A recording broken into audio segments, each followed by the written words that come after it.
Ang mabuting balita ng Panginoon ayon kay San Mateo.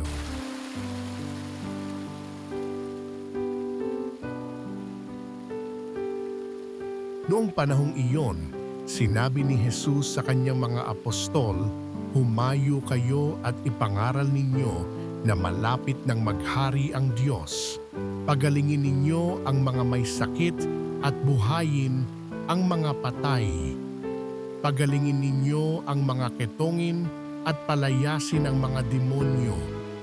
Yamang tumanggap kayo ng walang bayad, magbigay naman kayo ng walang bayad. Huwag kayong magdala ng salapi, maging ginto, pilak o tanso sa inyong mga lukbutan. Huwag din kayong magdala ng supot sa inyong paglalakbay, ni bihisan, pampalit na panyapak o tungkod, sapagkat ang manggagawa ay may karapatan sa kanyang ikabubuhay.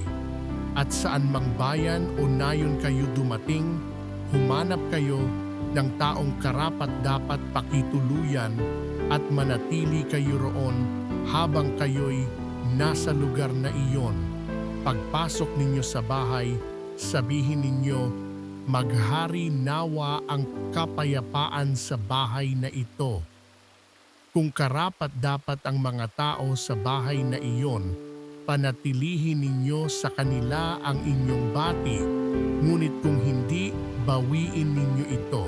At kung ayaw kayong tanggapin o pakinggan sa isang tahanan o bayan, umalis kayo roon at ipagpag ang alikabok ng inyong mga paa.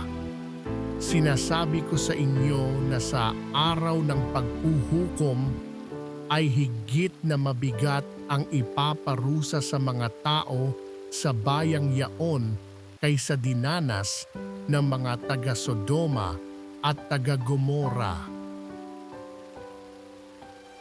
Ang mabuting balita ng Panginoon